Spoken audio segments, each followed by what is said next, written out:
I'm going to Kansas City. Kansas City, here I come. I'm going to Kansas City. Kansas City, here I come. They got a crazy way of loving there, and I'm gonna get me some. I'll be standing on the corner, 12th Street and Vine. Gonna be standing on the corner, 12th Street and Vine, with my Kansas City woman and a bottle of Kansas City wine. Hello and welcome to another episode of History with Andy Akright. I'm Andy Akright. I am at 12th Street and Vine, or what is left of it. There is no 12th Street and Vine.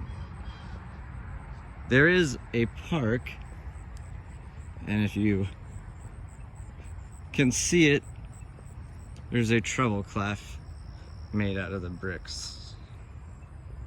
Unfortunately, this is supposed to be a traveling, like a art exhibition space, sculptures place, but it's not that right now.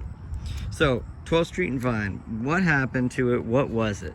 Now you can see the parking spaces are all piano keys, and they're trying to show you that through this little area what it was. Now, this area of Kansas City was segregated. This was all black.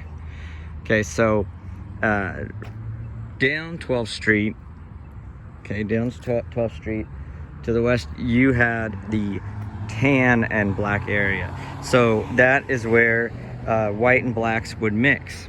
And you had Count Basie formed his band there. And allegedly the Yardbird, Charlie Parker got a Yardbird nickname there. So they had the tan area, but then as it came down here, 12th Street and Vine was a corner where African Americans could get what they needed. So they couldn't go to stores downtown because they were segregated. So here you could get your groceries, you could get clothing, you could do your laundry, you could do all that. Here they also had the Castle Theater, which was a movie theater, but also had other shows. It had 1,500 seats. Joe Louis is reported to have been there and met the fans and gone to a show there at the castle. They also had the Orchid Room. The Orchid Room would host acts like Billie Holiday, Ray Charles, Fats Domino, of course Count Basie, and Charlie Parker. So it was known as a spot for music, and the bebop music that was made by Charlie Parker and Count Basie was here and prevalent.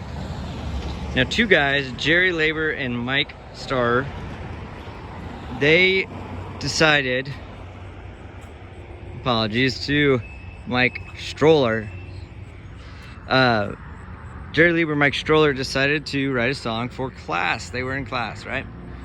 And they were only 19 years old. They had never been to Kansas City, but they wrote this song about 12th Street and Vine because they knew it was this spot of culture, this spot of uniqueness and invention. And so 12th Street and Vine was written by two guys who had never been to Kansas City, never been to 12th Street and Vine, two 19-year-olds. Now, in the 1960s, the population had moved southward, and this had become a very rundown slum area. So city officials were looking at this, and all they could see were slums and garbage and nothing of hope or light. So they decided to do a redevelopment project, and they got rid of 12th Street and Vine. Now, the 1959 version of that song, so this is all, after World War II. So really the heyday of 12th Street and Vine was pre-World War II and post-World War II. So 1959, the recording of